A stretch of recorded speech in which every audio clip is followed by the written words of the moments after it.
we're gonna do a tutorial on the Patrick Star game.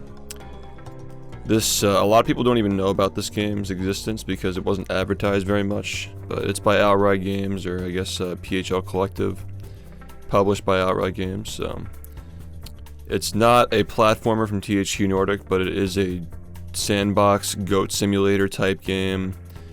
Appears to be targeted to younger audiences, but obviously for speedrunning doesn't really matter because, you know, speedrunning, we all just run kids games anyway. So it actually turned out to have a pretty interesting run. I don't dislike it necessarily.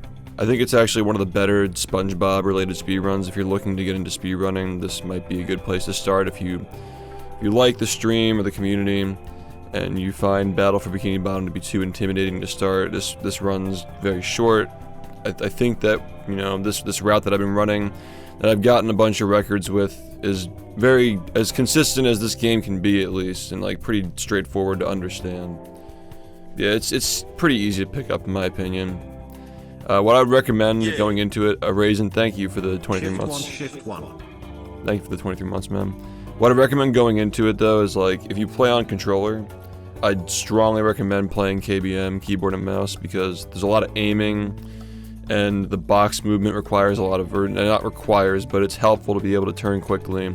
Same with the spraying missions, it's all good to have full control over that. Let me check what time it is. Okay, we have like an hour, so we have plenty of time. Alright, also, I believe there's an auto splitter that's uploaded to live split now, so you should be able to, like, do your typical, you know, you can do the live split auto splitter thing where you, like, you know, edit your splits and you can plug in the splitter. But this game is very straightforward because we just use RTA for PC, real-time attack. Since the speedrun doesn't have any loads in it, you just start the timer after the first load finishes, and that's your time. So as of right now, the timing rules are the timer starts after the first load finishes, like when the black screen starts before the dream sequence, and the timer finishes when the game fades out at the end on the stage when he says "I'm a star," like before he starts, like before the dialogue comes out. So like when the screen fades out and then shows the stage, that's when it starts. Yeah, it happened yesterday. Yesterday was our final day of runs for this game. Is there a subathon this year? Maybe. I want to focus on getting this tutorial out right now, though. If you guys have any questions specific to the run, feel free to ask. But yeah, I mean, again, I have an auto splitter, so it's going to do it for me automatically. But oh, there is one more thing actually. So because we don't have loads in the game after the first load, there's just one load. We're considering keeping all the platforms on the same leaderboard instead of having split for PC and console and stuff like that. So that's one positive, but the negative for this game though, there are no save files. At least the PC version, I can't speak for the others, I have to assume it's similar, but there are no save files in this game. So you gotta have the directory open to be able to, let me actually just get the path right here. I'll tell you what the path is. You have to have the directory for the Patrick Star game and delete the files every time you reset. So it'll be like your C drive, assuming it's installed to your C drive, users, for me it's shift, so C drive, users, shift, app data, local low, PHL, Patrick. So the Patrick folder that has achievements.burp, game.burp, player.log, and system.burp. Those are the files. Every time that you reset the run, you have to delete those files to get a fresh save. Yeah, they're so quirky with the file names, but yeah. You gotta delete those files every time that you restart the game. And it'll regenerate them when you start the new game as well. But every time you reset, you gotta quit out of the game, delete those files to go back in, which is a little annoying, but you get used to it. Alright, I think that's really pretty much it. Yeah, I mean, you could just do percent app data percent, but like, I mean, it's just like, if you know the shortcut, you can just do that. But yeah, okay, yeah, there's a batch file to just like delete the game's files and then restart the game just by using that. Yeah, okay, so like if you want to join the Discord server for the game, I'll have that link in the description of this video as well. And you can just join that and get the updates on the strats. Of course, I'd recommend doing that anyway, just to get in touch with the community and get the new strats and all that stuff. But yeah, if there's apparently a batch file you can just run to just delete the game's files and restart the game, so you can do that as well. I think that's pretty much it starting off, I don't think there's really much more to talk about as far as, yeah, I just recommend KBM, and it's a very short run, it's very straightforward to understand. So we'll just get started. See, yeah, the timer starts after this load. I'm not gonna over-explain things or just, like, commentate, like, straightforward stuff. We don't have any, like, control binds or anything like that, because, like, I guess we're just used to, like, you know, playing the game off of a fresh file because we delete it every time. There is one, I guess I'll mention, like, small stuff, like, this thing only activates if you look at the quarter. That was a mistake that I was making at the beginning when I first started playing, was that I was using, I was, like, shaking the camera around because it said look, but I wasn't, like, looking in the direction the game wants me to. You have to look at the quarter for that to progress past the first part, so. Yeah, just simply moving the camera isn't gonna do it. Hey, you turned out the lights!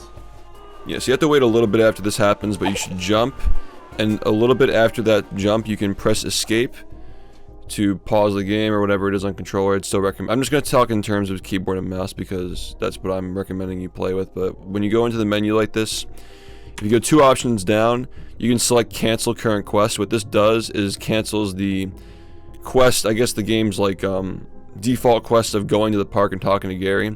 It just effectively skips the whole cutscene in the beginning of the game where it like shows you what to do. So you just cancel it. And what it also allows us to do is sit on the couch and go back to bed, which gives us one of the feats that we need to reach 1,000 sand dollars to reach the fry cook games. So that, if you don't know, if you haven't played this game casually, I'm assuming you played it casually if you're looking into speedrunning it, but the goal is to out there the decorated cups with the flags on it. That's the fry cook games, and we got to have 1,000 sand dollars to be able to start the fry cook games. So the whole game is just routing objectives, feats and missions and stuff to reach 1,000 and have enough to go to the fry cook games. So this is one of the feats that we're going to do. And you also can't do this, what I'm about to do, without canceling the mission. So if it's not working for you, you have to start, and it's not an option right now because I already did it, but you have to cancel the current quest right here. But yeah, obviously I've already done it, so yeah, you press control to go to sleep. There is one thing here that I want to mention. If you do this too quickly, if you mash too quickly, sometimes you can just soft lock the game. It's not that big of a deal because it's literally at the beginning of the run, but just keep that in mind. Like, if the game is soft locking and it like keeps the camera on Patrick without moving, you can't do anything. That's just because you mash too quickly.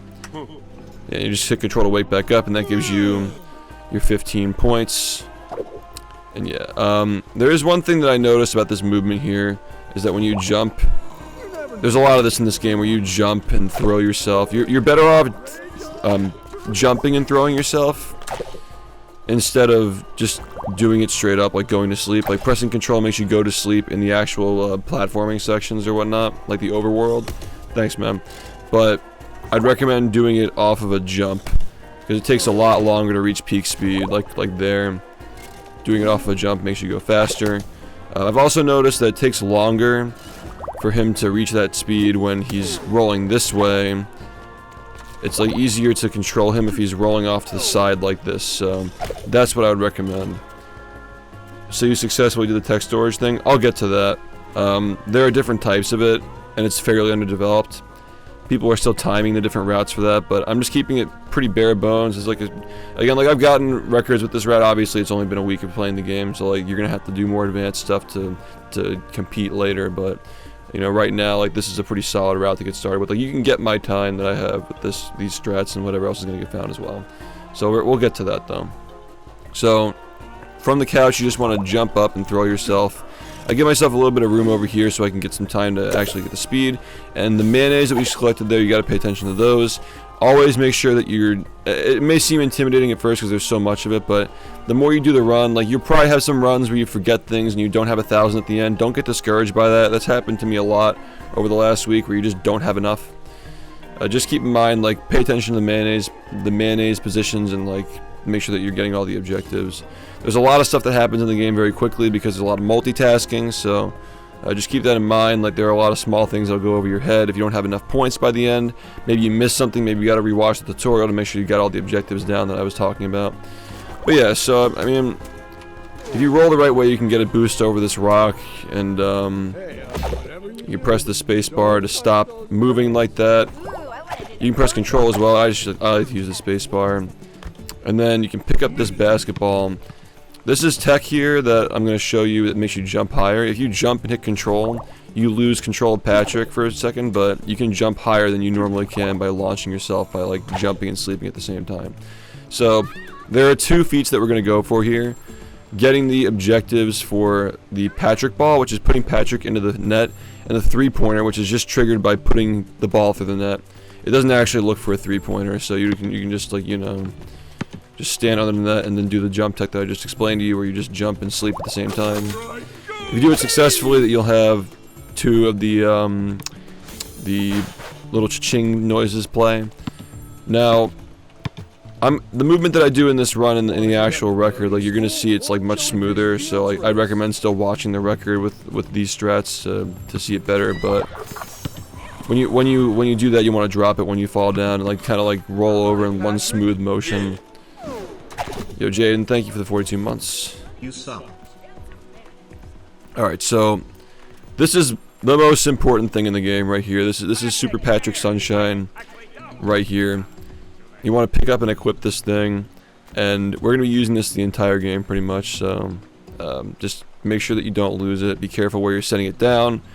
Things like to clip through the ground, things like to get launched across the map. Just be careful where you're putting things, but you want to really like keep this like safeguarded. You need this the whole run, and just pay attention to where you're dropping it, pay attention to where you're leaving if you have to do it. But yeah.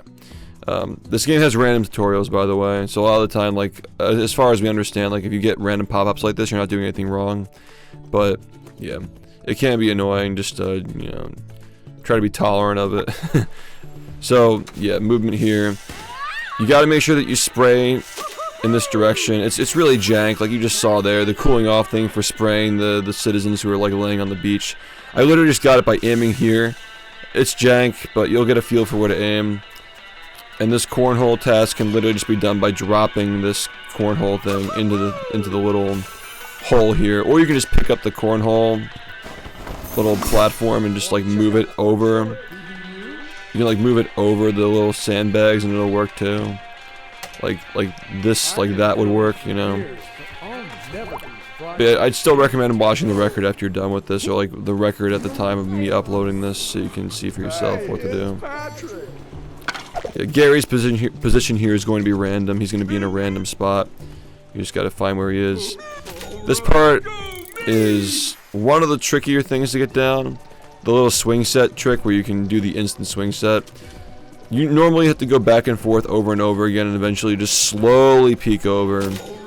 But what we're going to do here is line this up. Now this is the first glitch that we're gonna, or not glitch, but like weird like exploit where the nozzle is gonna be used to exploit the physics. And if you line it up just the right way, you can get the nozzle to be stuck under the little platform that I'm sitting on here to push me at the right speed to go over in one shot. So how I'm gonna do this is line it up so the I'm on mouse, by the way. I'm using a mouse to aim. Line it up so it's perfectly straight and all the way up as high as you can. And you kind of want to get a feel for this, but it's somewhere around the peak height for the swing set. So like around here, like you'll start to go back down. You want to pay attention to that. So look up, and you want to start shooting you want to start squirting as soon as you reach like around the peak height. So if it doesn't work, that'll just happen. Sometimes you can recover it by like doing it again like that, like I just got there. But if you want to be safe about it, if you're practicing it, you might want to just like do it this way. Get a feel for when the nozzle. You can also like watch the nozzle to see where it goes. You want to get like a visual cue, but that's pretty much how it works. And you got to swing back and forth a little bit until you get the other one.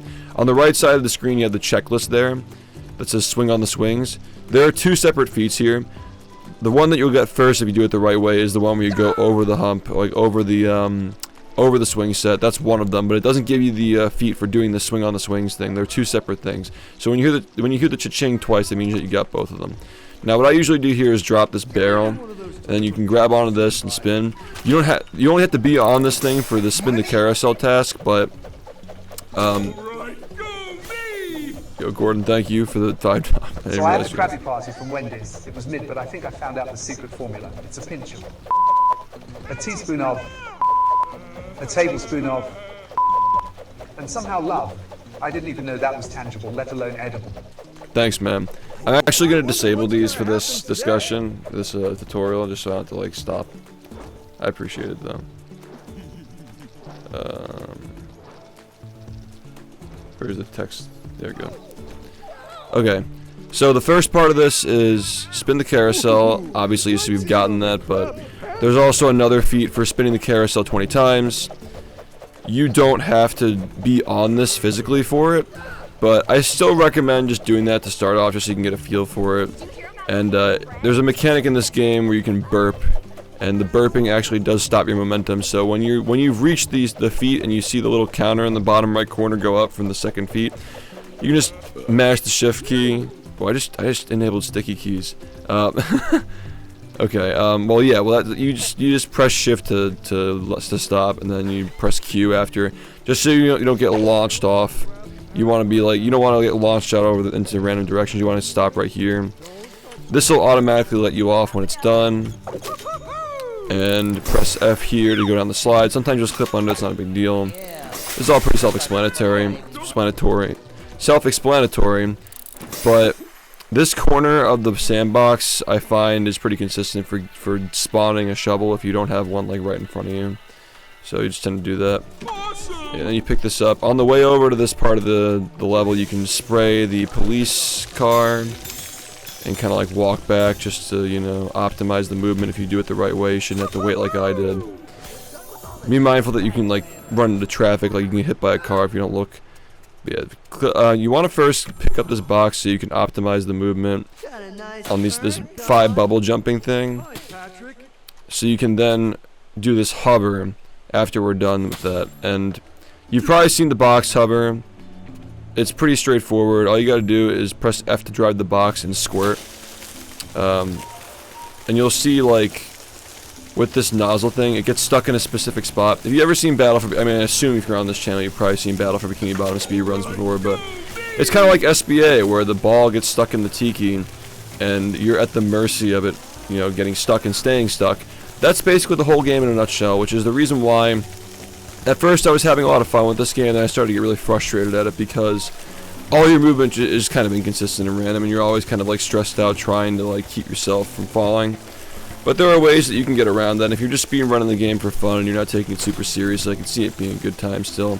Pretty easy to get into, pretty fun if you're not going hard on it. So yeah, I think it's still, you know, valid. I guess like it's still like a cool speed run to do if you're in that boat, or if you really like the game a lot, if you're very passionate about it, you can just deal with it, I suppose. But that is a major flaw of the game. As at the current time of recording, there's not really a consistent way to keep this from falling out all the time. But there are ways to back it up. Like for example, you can buffer a grab input and press the shift key to grab. So you can hold down the Q, which the Q input is grab. You can hold it down and press shift to buffer a grab, and you can grab it in midair. So what you can do this for is if you're falling out of the sky, like if the thing stops, you know, pushing you up, you can recover it by doing this this little Q shift and then press F to kind of like pick it up and then re-grab it in air like that. See what I'm doing here? So hold down Q, press shift, and then F. You can reposition it just like that.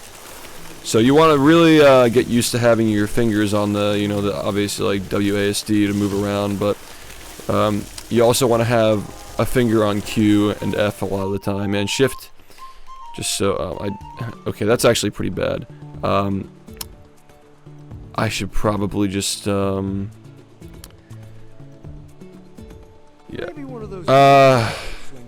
Yeah, because I have to explain the cutscene later. Yeah, so in a normal run, you wouldn't obviously be doing that. I should have been paying more attention, but I'll just I've been holding control. I've been holding control and spray to do it, as in like to reposition it. Interesting. Okay. Well, I'm just gonna do this again. It'll take like 2 seconds, but yeah. Yeah, the reef blower is a lot harder to control. We don't use that in the speedrun currently, but maybe in the future there will be like reliable tech that's used for it. So I mean, I'll just like go through the beginning of the run again. You get to see the whole beginning in action, I suppose.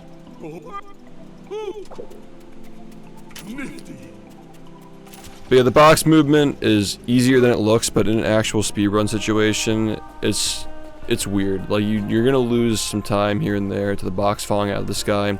A lot of the game is just a matter of how you control the inconsistent physics and RNG. That's a big part of the game. Is like it's pretty straightforward and easy to get into, but you're gonna run into some issues with inconsistency at the current at our current time, understanding how the game works. But hopefully that changes as time goes on and people figure out how to do this stuff a little more consistently. But it just seems like kind of a crapshoot. Dang. My movement's not great, but yeah. Yeah, see, I missed it there. You can kind of like retry it, or you can just like do this, pick up the thing and do that. Yeah, as you can see, like, I'm not even very experienced at this game. I've only been playing it for a week, so I'm sure people will get better at it.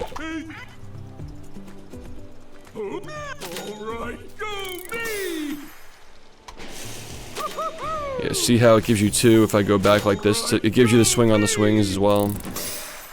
See, like, this is a situation you want to be careful with, because, like, when I hit the thing like that, you gotta be mindful of where it's going. Just always keep an eye on the barrel and where it is.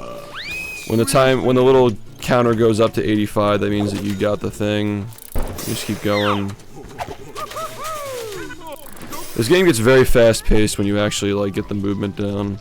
But yeah, you want to make sure that you're paying attention to where this is at all times.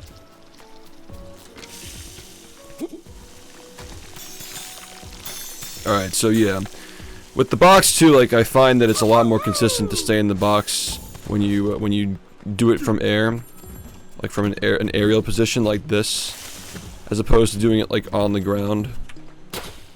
If it'll go on the ground, but yeah. When you do that, like sometimes I find that he falls faster. But also sometimes you clip through the ground, because remember the game's physics are very jank and the collision's not great, so I always recommend just like picking it up, and when you drop it, make sure that you're like falling down.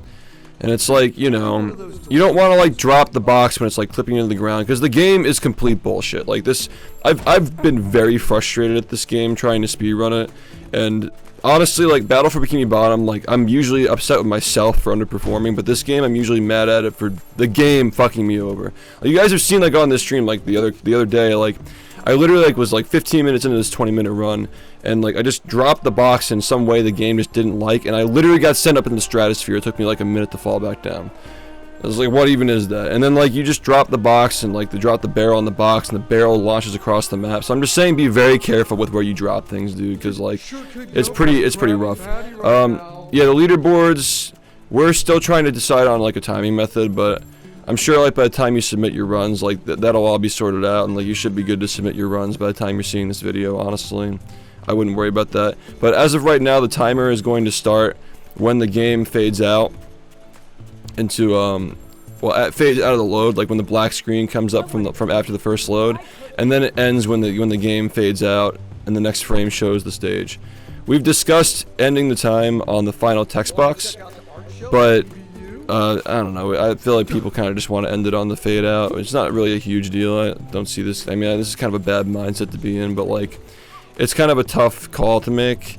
It could potentially avoid some soft locks, but yeah, I don't know. I'm not gonna be running this game after this point. I think I'd rather just let the community decide what they feel is best for that, and I'm sure they will. So it's not a huge deal. But like if you submit a run, I'd recommend just mashing through the final text at the end of the game. You'll know what I'm talking about when he stands on the stage and he's like, "Oh, I'm a star" or whatever. The text box that comes right before the credits. I just recommend mashing through that, just to make sure if your run gets retimed, like if they decide to go with that timing method, then your run still doesn't lose time. So yeah, back to this. Make sure that your jump, like being in air and doing this, is a good idea, just so you don't clip into the ground. And yeah, so here you have to bounce on 5 bubbles. They're gonna be in like weird random positions, just like, you know, you'll get used to the patterns. I don't think I need to really explain this much. 3, for and get ready to look up and jump, or get in the box like that. Now you get a little feat for bouncing on the jellyfish. All you gotta do is touch it. It's on a cycle. It's pretty consistent. And then you can do again, like I explained earlier, the instant box pickup. And you can drop it on the windmill here, but you can also just drop it on the ground. Either one's fine. Just make sure that it doesn't like land on the balconies or the building here, because like there are ways to recover it, but you just don't want that. It's just bad. So you just like drop it. Okay, it falls down. Fair enough. You get a feat here for grabbing this windmill. That's literally all you have to do. So you can just grab it, fall down, and always pay attention to where your box is going. And from here, we're just going to go up here, and you can yeet it, or you can just throw it. There are ways of getting back up here too, like this. You kind of experiment for yourself. But yeah, just drop it. Something only a best friend can help. As I go further in this tutorial, I'm not going to be explaining as much of the basic stuff, but I just want to, like, you know, talk you through it just to make you comfortable while we're still getting into it. Yeah, this game didn't really get advertised much. When you're aiming on these box levels, like, you actually can finish them before the timer goes up, but you gotta kind of I know where to aim because I've done it a bunch of times, but there's a specific spot where you want to aim to blow them up instantly, and you can get it done faster. So, like, generally, I find this order is pretty good, but I'm sure there will be better orders as, like, the game progresses, as it's only been for a week. But if you jump up here, you can actually break the cycle from the moving platform and hit these things early. So you want to go for the big one first, just because, like, you know, you don't want to, like, wait on that. You get the big payload first, so you can, like, hit the little small ones later. But generally, that order is pretty good. And you want to just do it as quickly as possible, obviously, speed running. But yeah, just pay attention to where your box is. The big part of this is remembering where your box is between loads, putting it in a good spot. Like here, where I put this box is important because we're going to be doing this race. And remember that, like, there are always little feats you got to be paying attention to. And you will probably have an instance where you are in a run that made it to the end and you don't have 1,000, and that's okay. Everybody does it. Like, it's fine. Don't be discouraged. When you speed run, let me just quickly do this. Yeah, put the boat in that exact spot because we're going to reuse it later, and run over this pie because it gives you a feat as well. Be careful here though, because if the box goes out of bounds, like, you'll see a little, like, leaving activity thing in the top of the screen. That you want to pay attention to that, because if you go too far from activity, it'll just cancel itself and you'll be confused. So be careful, and that'll be important later as well. You can take this path thing to cut corners around the ring because they're very lenient. You just kind of replicate the movement. But as I was saying with the Fry Cook games, like, if you don't have enough to make it at the end, like, think of it this way. You're gonna lose runs when you speedrun anyway. If your first run you don't have enough, don't just be like, oh, like, speedrunning, maybe it's just not for me, like, maybe I'm just, like, not good enough at it. You should not think that way, because, again, like, people lose runs to making mistakes, game crashes, soft locks, the game fucking yeets you across the screen, whatever. But, like, what's the difference? Like, it's all going to the same place if you just forget something, and the next run you just don't forget it, you know? So yeah, we're coming up on this part here to get this feat for finishing with the boat reverse in the end of the race. So you gotta drop the box here, put it in a good spot, get in and drive in reverse. And that gives you a feat for driving in reverse into the finish line, which you need to get for this current route that we're doing. So yeah, the box should be like around here. I find that the box kind of like teleports. It's not always in the exact place you left it here, so be careful with that one. This one's a little weird too, but yeah, just make sure. A big thing I should mention as well for the box, like, there's a reason why we're putting the box off the platform and not on it here. If you put it on the platform, SpongeBob fucks you over and he takes the box away. Like, when he spawns in the boxes for the actual challenge, it removes the box. So you want to make sure that the box is in a spot where when he does this challenge, it's not going to get removed. Yeah, SpongeBob will just take your box. He'll just straight up just steal it from you when your run's over, basically. And there are spots where you can get new boxes, but, like, I just recommend resetting because the game's short and it's also easy. So, like, you know, whatever, just, like, do it the right way, you know. Yeah, I've crashed, I've had all sorts of things happen, but yeah, again, it's, like, similar to the first one. This one actually uses a lot of the balloons, and you want to, like, hit like 2 balloons on a certain side to make it fall off. Like, if you hit 2 of them, like across, and it's still stable. Here, I'll try to explain it because I'm gonna jump off and do this and hit this barrel. I missed the barrel, but I'll demonstrate on this where, like, you want to go for the barrel so you can watch the world record if you want to see the full movement. I'll just say that. But if you hit the balloons like this, a lot of the time they're not gonna fall. You want to do it in a way where you hit 2 on the same side so they fall, and they kind of like multitask with the other ones. So if I hit both like this, see how it falls that way, and they're just gonna hit the ground. If you hit all the balloons, sometimes the platform falls flat, and then the boxes don't break. So you want to like really just do it this way, where you just hit like you hit the one side. So you just kind of aim down the aisle. Oops. And they'll all just kind of like fall that way. Here we go. Yeah, so you see how they fell that way. This one you kind of want to like stand on the edge, and like if you shoot the top ones on this side, they actually fall down and hit the ones below it, so you get both for that. And then you want to again like multitask this, so they're falling, those ones are falling as you're finishing these off, and the pointer will count, the timer will count, or the you know what I mean, like the point counter will go up as you're hitting them. Again, you just want to watch my record on this right now, and with this current route, I recommend doing that. But yeah, I like to walk into this gate with the box in my hand. There is one thing here that we really don't understand yet, because the physics in this game actually just feel like straight up RNG sometimes. That sometimes when you cheese this little thing here, I'm gonna drop the box in an okay spot. Oh, well, see, that's exactly what I told you not. See, again, like that's what you shouldn't do. And drop the box first and then drop the barrel. I pressed the wrong keys. I'm not a KBM guy, but I had to learn for this game. So here's what you gotta do here. This is an exploit where you can just like press this button with the strength test for the hammer. It's up there, but we can do it with this. Sometimes it just doesn't even register. See, like right there it doesn't register, and there it doesn't register again. But here you go. I've literally had this not work like 30 times in a row. Like, it's just unknown why it doesn't work like that. But yeah, you just want to make sure that you get it. It's a little weird, yeah. It's like sometimes it doesn't work, but it's as easy as it looks. If it doesn't work, you can try like picking it up a different way, see if like the way you're holding it helps. I don't know. It's a little jank. The whole game is pretty jank and dumb, but you can see why this game be very frustrating to speedrun if you're taking it seriously. So yeah, there's Mayo back here. Keep track of that. Now, as I was explaining earlier, there are spots in the game where if you walk out of the range, the game like will kill the challenge. See how I walk out of range here and it kills it? You want to always be mindful of that, especially in sections where the box is being used. You gotta be careful not to get yeeted across the line where you're in the challenge. So what I do here is I hit all of them, grab it, wait for the cha-ching, and then I should be grabbing it, but then I just start flying. And I try to minimize the amount of time that I'm using the box as much as possible. I like to drop the box there because like you can do this little like, also Mayo in here. You can do this little table busing thing by just squirting, but like if you're grabbing the box and squirting at the same time, sometimes this happens where the water is in front of the box and you can't get it. But yeah, over here, this part actually is just straight up RNG, where you just like drop everything. Okay, that's pretty bad. Again, like pay attention to where you're dropping things. You can pick this up with both hands, and then you gotta find somebody to hug. Sometimes you'll have them spawn right here, which is perfect, but a lot of the time you will not have that. So we gotta go find somebody to hug here. This is gonna be weird because he's in like a weird position with the little like cave in the ground. As you can see, if you kind of like inch forward a little bit very slowly, it's usually pretty consistent. But if you walk forward too far fast, you can knock him over, and then you just don't get it. So be careful of that.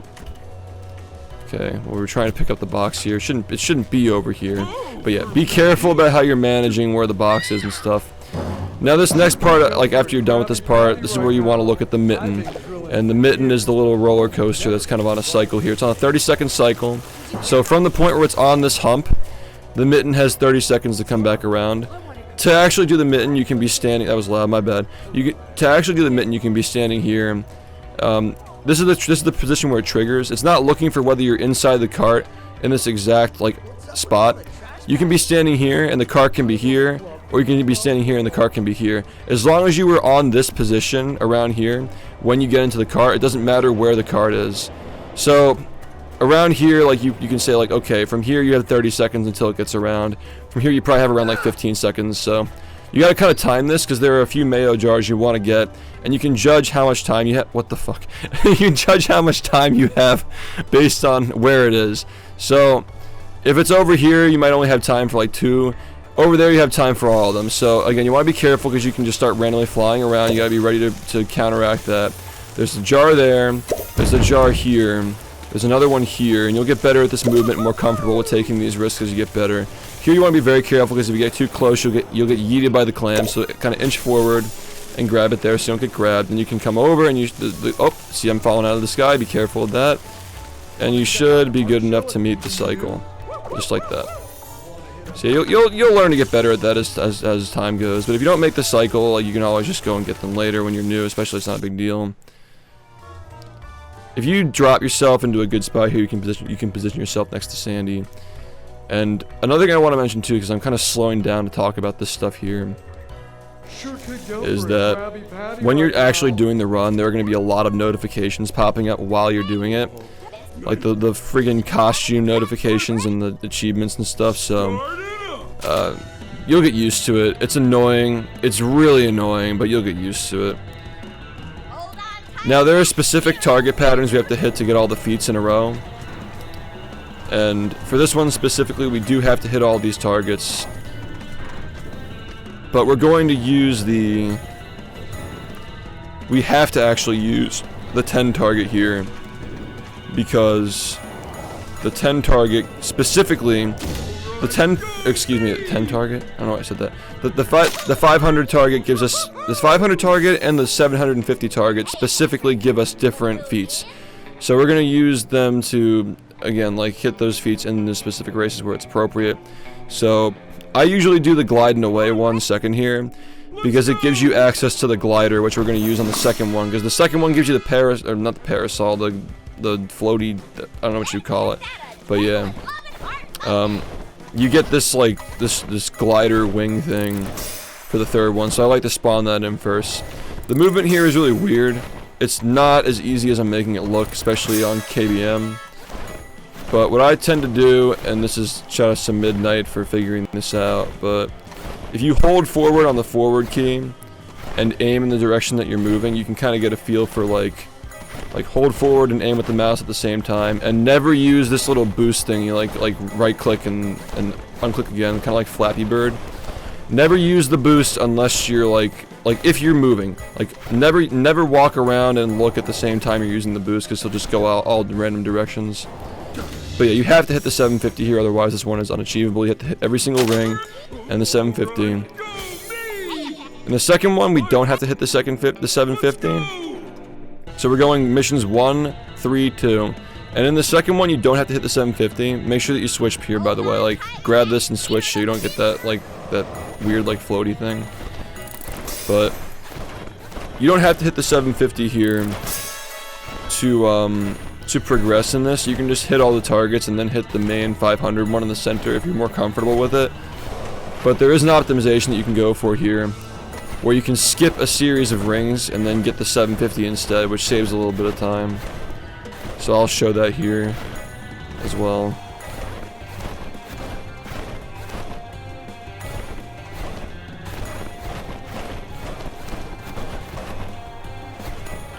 Yeah, so we're gonna cut here. If you're not comfortable, you can just do those, but if you do those and then these, you can get away with the 500, but if you cut across like this, you have to do the 750. Okay, we're done with Airfield now. So yeah, make sure that these things are in a good spot, and then again, like always, try to remember to like grab and then jump, just, you know, like clip through the ground, any weird stuff. Yeah, there's a mayo jar here, there's one behind this fence you can get as well. Hit the satellite dish for the cut communications feed. More mayo over here. And this part's like kind of weird in terms of like key movement, but you pick this up and then press shift to burp into it, and you get a little feat for that. You can drop it, pick this up. I shouldn't have done that, I probably could have clipped there, but yeah. If you get this mayo, you can clip through the ceiling pretty easily, and then up here, get the mayo. Be careful when you're flying up like this though, because what just happened there, like a lot of the time, like you can fall when that happens. You gotta be ready to save it if that happens. So I'm flying, I'm trying to like replicate it. Well, whatever. Say I start falling, you gotta be prepared to do that.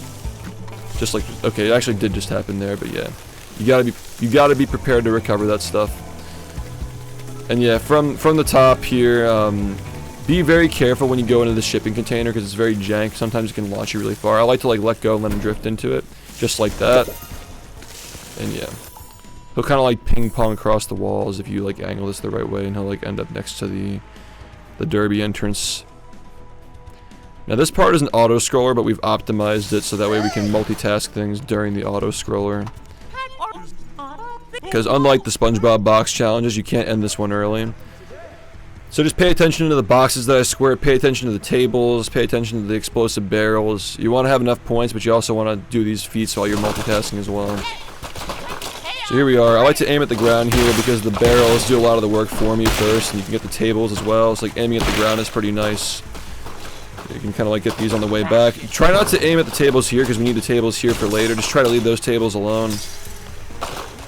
You get these tables here. Points should be pretty high. Hammer is pretty important. We can hit these targets here. Yeah, you need the gold trophy on the upper left corner to progress, so you need to do that. You can jump across here, we'll break the bottom thing and do the trampoline. Now here we're going to do this little throw. If you throw the hammer at the target, you get a feat for throwing the hammer. You just got to kind of be careful because it's jank. Oh, and I messed this up. That's fine. Just a weird game. And this should almost give us 7,000. I'm just going to hit this. Okay. Now you can drop this and we're going to... Oh my god. Okay, so we're just going to pick up the hot dog. A lot of the time he picks up the plates first, but I'll demonstrate that here. He picks up the plate first usually, so just be aware of that. So Q and then you press Z to eat it. And make sure you don't forget this. I've forgotten this before. You want to get this and drive into the arena because you get a feat for that as well. I only have 12 seconds to demonstrate this actually. So I'm actually just going to do this challenge again to, like from the top to demonstrate what we're doing here more accurately, but alright, so I'll just show it. I'll show it all in one motion again. Hello. Oh, good.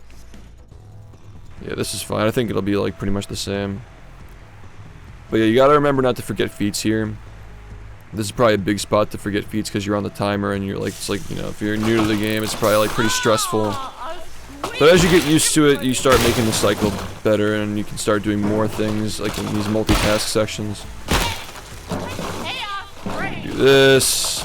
Like we explained earlier, watch out for this ball here. Try not to knock the hammer off of this platform as well. You're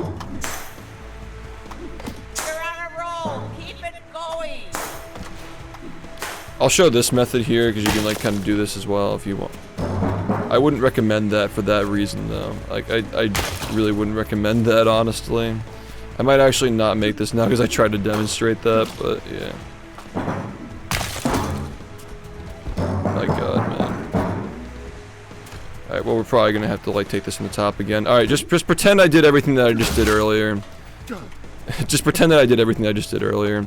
You can watch the record and see for yourself, but yeah, you want to shoot this picnic table. It gives you a feat. Bring the box with you, don't be like me. Actually bring the box with you. And yeah, be careful here because if you get sent out of bounds, you will lose the challenge. Stay very close to this wall so you don't leave the activity as it already shows you here. And like hug the wall when you go off so you get the rock bottom achievement for dying. Be very careful not to leave the activity as we're doing this. Like dropping the box and stuff like that. All good things to do so you don't like veer off and get flown around. And you want to make it up on top of here just so you're in a good position to go for that mayonnaise jar when you're done. So yeah, there's a lot of mayo collection. I think this is pretty self-explanatory as long as you understand like the main things that we're doing here are everything I mentioned inside the arena there, plus the picnic bench, plus the mayo, and then dying off the side like that. I think what a lot of players go for is staying on that platform down there, and then after that, like if they have like, as you get better, you get a little bit of extra time to come up here like I do here, which I think is preferable if you have the time because you can just go straight across like this to get this boat. Because a lot of the times when you're flying up straight, you tend to fall a lot, and that just makes it more consistent being like that, and it's faster too. So yeah, just be careful with the glass here because a lot of time you can just send in random directions. And being sent in random directions will lose you time, and it could also just kill your run. You gotta touch the top Squidward's house here to get this feat. Same thing with this mayo, you gotta do that as well. And make sure the box is far away from SpongeBob. I know we're not on a platform, but keep the box far away so that way that you don't let him take the box from you. And this is a pretty easy one. Same concept as before. You can actually aim for the explosive barrels on this. I think that Sleepy does that, and it's actually faster, but I think it's still like pretty like straightforward just to let them break themselves, and you can see the targets anyway if you don't know where the things are. Yeah, I will. Don't worry. My brain's not wired to keyboard and mouse. Sorry, I can't talk and do that at the same time. But yeah, again, same thing here, just like hit the sides. They'll fall on their own. That one probably be okay. And you can just squirt this at the end to be done. Spam F when you're done with this, and you'll get a text box overlap, which will go away. Don't spam it. I've made this mistake before. Do not spam F to talk past the point when he goes away, like when the text box goes away. You only want to spam it until you hear the little voice cue where he's saying two things at the same time, and then leave. Because if you talk to him again from here, you lose text storage. So yeah, be careful of that. We're gonna get 3 mayo here, but the 3rd mayo, there's gonna be a cutscene, and we gotta be fast acting to do all this in one motion. Otherwise, you won't be able to overlap stuff. So 1, 2, and make sure that you hit this, and pay attention to the prompt. Make sure you say maybe later. If you say I want to play, you're just gonna get locked into the challenge again, and you'll lose time for watching the cutscene again. But yeah, if you do that correctly and you do this quickly as well, you'll overlap the cutscenes just like I did there. And there is a thing that you can do here where you can get out of the boat and move early. I would recommend just waiting, honestly. I think that's just safer to wait, especially because this is kind of tight if you're new. I don't even think that I did this in my run that I did yesterday, honestly. But yeah, you can do the same thing here, and you can like kind of like free cam control the boat. You want to get used to it as well. But you got to get a good lead on these guys because they're going to be up your ass, and if you lose the race to either of them, you just don't get the points, so you got to be careful. So you're going to press shift to get out of the boat when we're close to this rock, and you're going to press Q to grab it. So unlike the other things, you press Q to grab it instead of like holding like shift or F to get into it and ride it. Because most things you press F to get into it. This is a little counterintuitive because you have to press Q to grab it, and then when you grab it, you can control the rock. The rock is a little bit slower, I think, because the boats tend to catch up to me. See, like here, you got to kind of play defense here and stop them from getting in front of you just like that. So always be looking behind you, and yeah, try to draw good lines, obviously, but it's much more important to stop the boat from getting in front of you. Oh, I didn't do gold on Derby. I guess that makes sense. Yeah, I should just no, I did get gold on Derby, didn't I? I mean, like, obviously, like, in a run you would get it, but, like, yeah, I'm pretty sure that I got it. I did it twice. Maybe you missed that. I did it twice. So, there are 2 boxes here, and you can get either of them, you know, whatever. Again, just be careful with where you're putting your box at this point in the game. I've literally been yeeted across the map and, like, up into the sky at this point. Yeah, you can bust the tables here for another quick 5. I recommend doing the in-flight meal first, where you, again, the patty's gonna spawn in later. I've been screwed over by this where I was in air and I still didn't get it, but the skydiving while eating the Krabby Patty achievement is done just by being in air and eating. You don't have to actually be skydiving like on the mission earlier. All you gotta do is just be in air. So what I do is just try to make sure that I'm falling. So like I'm like on the way down. So you peek a jump and then I just, oh, wrong button. Oops. Peek, you eat it as you're falling.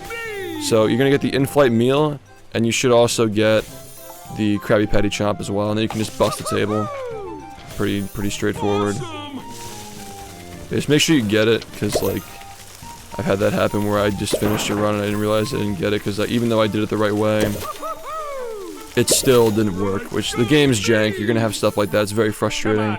Once you get the mayo in this area, just talk to Plankton to start this challenge, but we're not gonna actually do it. We're just gonna leave and use it to do more text storage. If you talk to him again, the challenge fails, and then you should be good. This one's really straightforward and easy. All you gotta do is just go straight to Mrs. Puff and mash.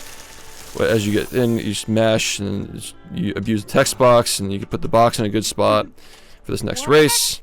We should have 935 if we did this the right way, which I'm pretty sure we did, because we did Derby twice. The first time I got gold, I'm fairly certain. Yeah, we did. Alright, cool. And much like this one as well, you can actually get out of the boat early and run like I just did there. Obviously, you want to do it earlier than I did it, but yeah, you can use the boat. But I think this one's fairly safe to do early, just like that. I think that one's a fairly safe one to go for, so I'd recommend going for it. These barrels blowing up the wall give you a feed as well. You want to do that too. And again, like, I just remind you, like, it's just a general strategy. At this point in the run, you should be very careful that this box is going in the right direction, because, you know, I've had that happen where, like, you're on a decent run, And the box starts flying around randomly, and then you just lose your run because it's just not cooperating. Just be careful. Always keep an eye on the box. Always keep an eye on the pump and the movement.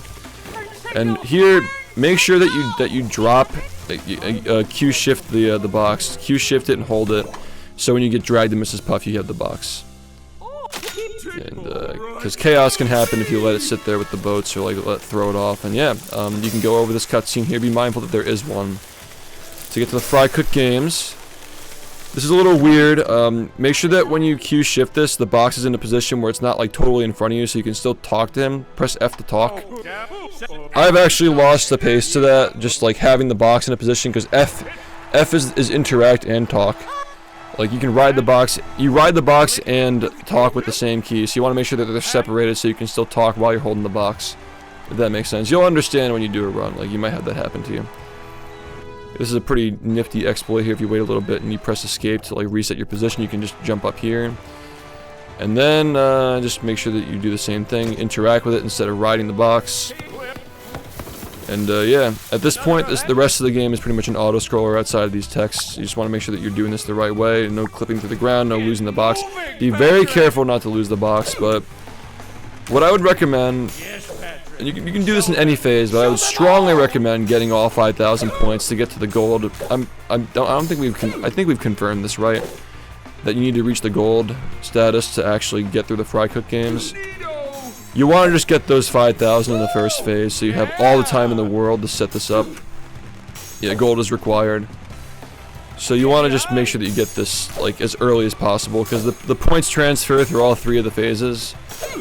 But you can very easily get this in the first phase because the game is made for preschoolers essentially. But yeah, you can do this pretty casually. And yeah, this is the part where we're gonna set up the final trick. So if you just drive this off the ledge and you fall off, you'll actually reappear at some point below the out of bounds trigger. And now you want to make sure that you're looking for, like, see how these areas are closed off with steel? You want to make sure that you see the area where it's open.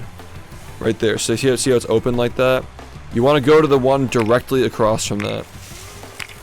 This is actually going to run out of time, so I got to make sure I don't get stuck in something, but yeah. Be careful here, just don't make any mistakes with that. You don't want to like lose your run right at the end because like you lost your box and it's stuck out of bounds and whatnot. This is your chance, Patrick. Mop the floor with them. But yeah, a lot of this end part is just waiting, because making sure that you're across like looks good to me. You're over here. And what we're setting up for is we're trying to set this in a way where the final stage where he goes on and he says I'm a star is going to spawn over here, and by being in the box we're not going to get dragged over. Yeah, put the fries in the bag, bro. We're not going to get dragged over to Plankton's text when we finish the 3rd phase. By doing this, we're just going to be stuck here because we're stuck in the box. So that's the reason why we're doing this, is so if you're out of the box, if you're not like in this box like riding something state at the end of this at the end of the 3rd phase, you just get dragged over there, and then you gotta do the same thing we did before, where you just like teleport to the middle section of the stadium and walk over. By doing this, we can just be on the stadium already, and then we're just gonna mash dismount and jump so we can like clip through the bottom of the stage and finish the game. So this whole end of the part of the run is just waiting, really. I actually don't know the exact. I know that before it was around like 4:40 before we had this strat, but you can pretty much know what time you're gonna get as soon as you finish. As soon as you hit the button on top of the first area before the actual Fry Cook games. Like when you hit that button and you look at the time, you should pretty much know what time you're gonna get. Mop the floor with them. And I actually don't personally know it because, like, yeah, I mean, I'm kind of a scrub, but you know, the game's new. I wanted to, you know, get the word out about it because the marketing is pretty limited. Get some people into speedrunning it. We have a pace block at the speedrunning event Pace where I'm doing Battle for Bikini Bottom and a couple of other guys are doing Cosmic Shake and Rehydrated, so it'd be cool if this game could be part of that someday as well. Those kinds of marathon blocks where the community does all their different runs. And the devs actually are aware of this. The first day I streamed the game, the devs were actually in my chat. No, it's not THQ Nordic / Purple Lamp, different devs. They were already aware of the speedruns, they were in my chat day one. They actually reached out to me. So they want to send me like a package with something in it, and I had no idea what that could possibly be, but I guess we'll find out. So cool of them to take interest in the speedrunning, and they said they're fans of it and all that. So yeah, I guess we'll find out what that is. But yeah, I'll already be done with the game by then. This is my final day of playing it. We're gonna show it off in a marathon later. Speed RGC, which is organized by one of the guys who's in this community as well, CD-ROM. So that'll be cool. Explaining the run again, but in a non-tutorial way. That's pretty much all I got for this, though. I mean, it's a pretty straightforward run. It'll be developing a lot, so yeah, make sure that when this timer goes out, you're still mashing, you're still staying sharp, you know, make sure music here means that you got it. And then when this goes off, we're just going to mash, dismount, and jump, and yeah, the timer ends. And again, like, in case they decide to change the timing method, I recommend mashing through that text as well. Just to make sure that if your run gets retimed on the leaderboards, like, your run's still, like, you're not losing time to that at the end, you know. I think they're just going to go out with fading timing. I think they're just going to go out with fade out timing, but yeah. I think it's just good just to do that. I just think about stuff like that, like, you know, rule out all the possibilities of failure. It's kind of the mindset you gotta have with speedrunning. Yeah, this is the finale of me playing the game at least, but I'll still be around the community. It'd be cool if there's like DLC and like new worlds to speedrun. That could be kind of cool. Maybe I'd come back to the game for the DLC if they do something like that. But yeah, I have no idea what the devs are going to be sending me, and I think it's cool that like it's not just THQ Nordic and Purple Lamp who have interest in the speedrunning. It's also like there are more devs who are hopping on the SpongeBob game stuff. Since Rehydrated was so successful, I guess that makes sense, but I think it's cool that they all kind of acknowledge the speedrunning community and they all kind of want to be intertwined with it. It's very cool. But yeah, the devs are fans, and clearly, I mean, I've seen like a lot of people take interest in this game, at least from like a viewership perspective. Like, people think it's a fun game to watch. I think it's one of the better SpongeBob games, and there's not a competition. Not a lot of competition for good SpongeBob game speedruns, but I'd say it's at least top 3, maybe top 2. Even though it is, you know, a little annoying to deal with the physics being random and all that, but again, like, I've only been playing for a week. Maybe people will figure out ways to make it more consistent.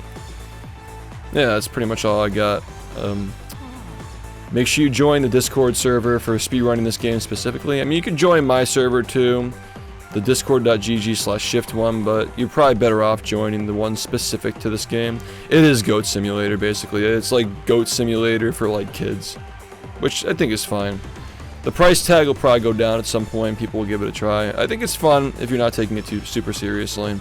And who knows, like, maybe like I'm just a noob, and like we're all noobs currently. We're all very inexperienced at the game. We don't really know the ins and outs of how the physics work, but it really does feel pretty random sometimes, man, like how this stuff works, and it's very frustrating in a different way that I'm used to. So I've learned a lot about myself, learning how to speedrun this game, and helping develop the route with the guys in this community. It's been fun. It's been frustrating. It's caused me to really, like, you know, like reflect on what I like in speedrunning and what I don't like in it. But yeah, every shoe has a foot, so maybe I mean, Patrick doesn't wear shoes, but maybe this is the shoe for you as far as speedrunning goes. Alright, that's all I got for this. I'm gonna go uninstall the game. No.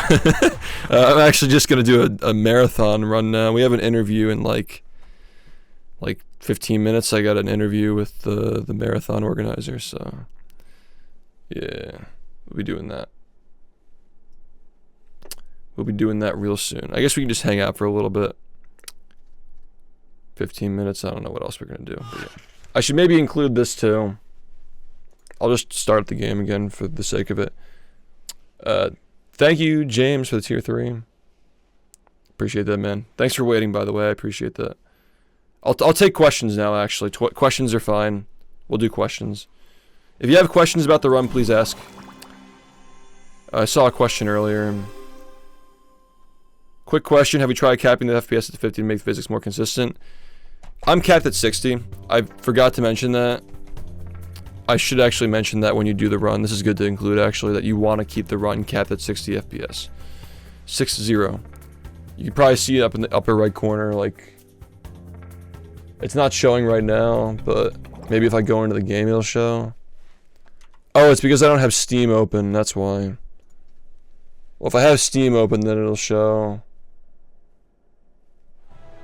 I just realized that all my recent runs probably didn't have that frame rate counter, but like, I think people know that like I was doing it with... I think people are aware that like I was doing it with 60 FPS, so... I think I have to restart the game. I have to restart the game and like do that again to show it, but there is a counter for it. Yeah. I mean, Unity Dev and the physics get updated only 50 times a second, so maybe having the updates for inputs and physics match might change it. Interesting. That'd have to be something the community discusses, like the people who stick with the game and play it long term. But I like that idea. Maybe it's something people want to test. I agree that's worth looking into. I don't know why my frame rate counter is not showing up on here, but normally there'd be a number in the upper right corner of the screen that says 60, and it tells you when it goes up or down. What do you think the speed run will eventually be? 15 to 18 minutes? I don't see why not. I mean, it'll probably just continue to get faster. They gotta find new exploits and glitches though.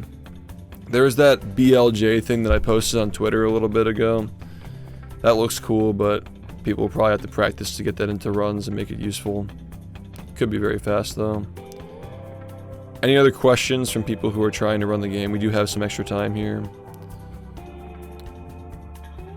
Yeah, at the moment we're just kind of trying to optimize auto scrollers, but there are a lot of like new things. Yeah, magnet boosting, yeah.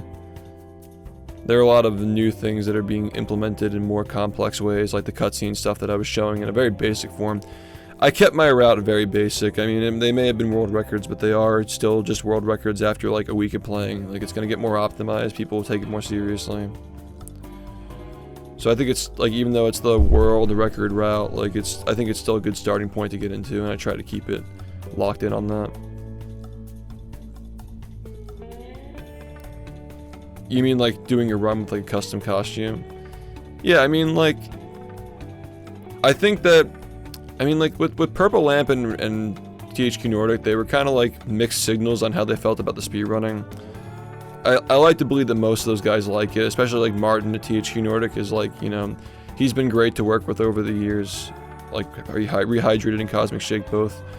But I'm optimistic that the devs for this game are really, like, they really are interested in like this, like the speedrunning core.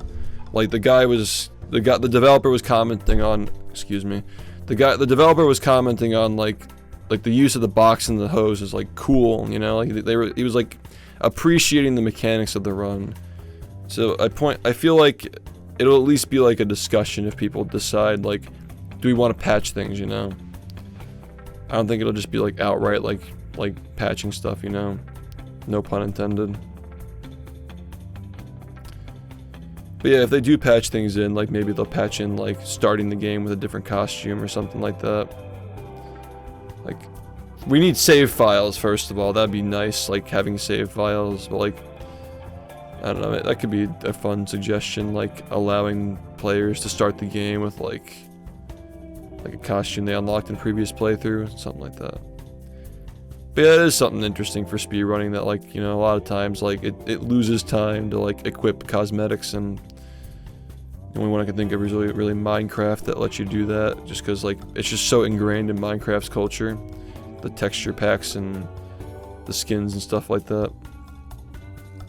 So I think it makes sense for that game. But yeah,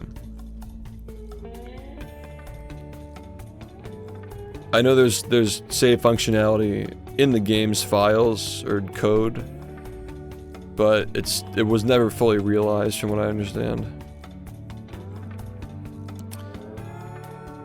Alright, well, if there are no more questions about this game, nobody has any, you know,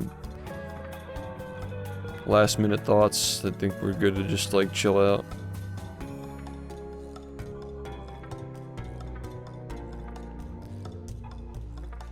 Yeah, and at tests, like, saving frames is obviously much more important than saving seconds in RTA, just because you can. That's my hot take, is that, like, a task is just a recorded back run, so you should be saving all the frames you possibly can. Is this game worth speedrunning? That's up to you. I mean, for me personally, like, I much prefer... I'll take a game that is insanely hard, like nut-crushingly hard, as opposed to a game where I feel like the physics and happenings, like RNG, is, like, out of my control. But I can see this game being really fun to anybody who's just trying to get into a short game with pretty nice movement that lets you do stuff. There's a lot of like hands-on. It keeps you very engaged. I will give it that like it really forces you to pay attention to everything that's happening. It really forces you to keep an eye on all the little things that are happening in the game at the same time. And it's in that regard it is very fun, I would call it, but speedrunning is frustrating, and like I definitely I'm not a fan of like the RNG type runs, but some people are cool with it, you know. Like I could never speedrun Minecraft, for example. Like that'd make me so mad, you know. I'd much rather like berate myself than berate the game, if that makes sense. So yeah, I think that it's worth speedrunning if it's the game for you, and like I do think it's a good speedrun. I think it's a pretty solid speedrun. A lot of comments I've gotten on these runs, people saying like they didn't expect it to be this cool, and like I think that's awesome that like it may be a game that people will probably forget about casually, or like maybe it's even just being overlooked now, but it'll have its time to shine in the speedrunning community. I think somebody will take the time to optimize it, you know. The title screen, what's the matter? You don't like the Patrick eyes? It's like the Mr. Bean game, dude. Yeah. Clearly the game is low budget and rushed, but from what I can gather, the devs enjoyed making it, and that's cool for me. I'm okay with that. Like I respect that like they're probably like newer developers and they liked making the game, and I do think that a lot of the things they put in the game are thoughtfully placed and all that. I just don't think the $40, which is obviously not them pricing it, but like Outright needs to really like get their shit together with their pricing, because this game would have been a lot more popular if it had been like even like $20, dude. Like even that would have been fine, you know. Congratulations. Yeah, thanks James for the gift. Yeah, so I just say like if you don't have if you can't justify supporting it with your wallet, I get it. If you don't have the capital to buy the game, to justify spending $40 for your own purposes, I totally get that too. But, you know, maybe at some point it goes on sale. If you're concerned with those things, you can try it out. For me, this is just the tax write-off. And I think that the net positive of me, like, getting into the game and giving feedback to the developers and giving, you know, a little bit of life to it with speedrunning is a far net positive, as opposed to just, like, being, like political about it and not playing it. You know, because it seems like there was some heart put into it, even if it's scuffed. And it's not the dev's fault if the publisher wants to price it unfairly. Just seems a little predatory, where like parents are gonna buy it for their kids, not knowing that there's like 2 hours of content in it, and then the parents just like, the parents are never gonna know. They're just gonna spend $40, and the kids will play it for like a week because like they're kids, and they're not gonna like beat the game in 2 hours like an adult would. But there really is no in between with this game. It's like, it's only enjoyable if you're like a little kid or if you're speedrunning it. In the middle, there's just nothing. Like an adult playing this game casually, I would not recommend this game casually. If you're just like even like a fan of SpongeBob, I don't think it's really that worth it. If you're a fan of SpongeBob, maybe wait till it's on sale. If you're not a fan of SpongeBob, you'd probably be annoyed by the voice lines in this game, honestly. They're pretty intrusive compared to others like Battle for Bikini Bottom. But yeah, I mean, I get the criticisms with it. But yeah, I mean, like, I'm looking forward to keeping communications with these developers. I didn't even expect them to even reach out, because I was goofing on the game when it got announced, and I was making fun of it and all that. But, you know, they're pretty based for still, like, keeping an open mind if they were aware that I was judging it without seeing it. But I think the speedrun is better than I expected it to be. And it's about on par with what I thought is like, we're probably going to be resetting the random physics jank. It's actually better than I thought it was going to be. It's much less frustrating than I thought it was going to be. And it's a much more interesting and visually appealing run than I thought it was going to be. I just wasn't aware of how frustrating it would make me personally playing it. Like, I've learned a lot about myself through this experience playing this game. It's funny saying that over the fucking Patrick Star splash screen with... This game's literally made for preschoolers, but, you know, speedrunning is about playing games that were made for kids when those kids become adults, I guess. And now we're kind of just, like, entrenched in the SpongeBob stuff, so... Yeah, why not just, like, take another under our wing and give it a community? Fuck it. Yeah, it's better than I thought it was gonna be. And it was a fun experience. I like that we're capping it off and compartmentalizing it at a week instead of, you know, just like letting it drag on until it like fizzles out. I think that's smart. You know, go out with a bang. Maybe like a THQ Nordic game, like a much higher quality product that probably deserved maybe a couple of weeks. Cosmic Shake got like a week and a half maybe. But yeah, I mean, like, things just move faster now. People's attention spans are shorter. I know it sounds like you know, you hear that literally every other day. Like, people, like, TikTok brain is just like a buzzword now, but yeah, people just, I don't think that people needed to see this for longer than a week is what I'm getting. I think that we've accomplished what we set out to accomplish with it, so hopefully people still play it. Be cool if people can still find enjoyment in it, even if the streamer guy is not playing it, you know. Reaching out to CD-ROM right now, seeing if he's ready.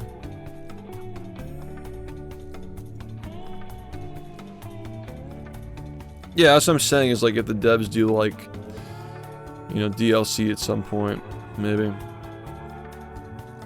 Yeah, we're doing BFBB, not tonight though. I want to like, I think it'll be beneficial for me to just like wake up tomorrow at the time that I usually would for playing Battle for Bikini Bottom.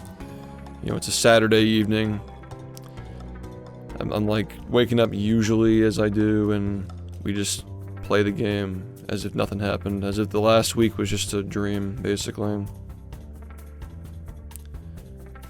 Where would this game rank casually on the SpongeBob video games tier list that we made back when we did the subathon a year ago?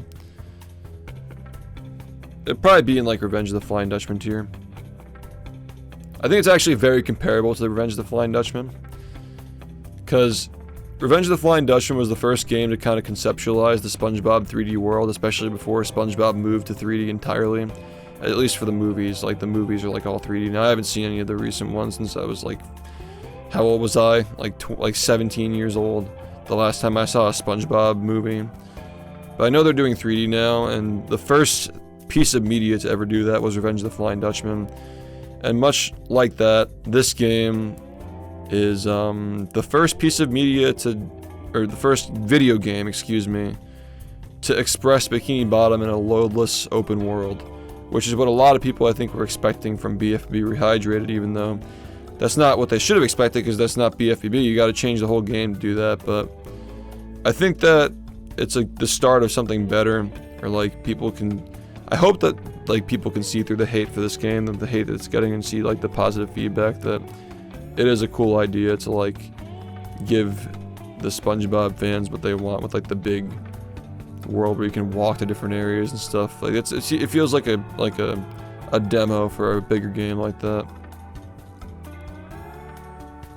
Yeah, it's tough, man, because these games have very low budgets, but and again, like these games not doing great and not getting advertised and marketed very well is kind of tough, because it's hard to get the budget bigger and the team bigger if they're not like fully, you know, like getting out there. Rehydrated was kind of just lightning in a bottle, where it sold 2 million copies all at once, but yeah. We need the Gary game, dude. We need to experience Peak.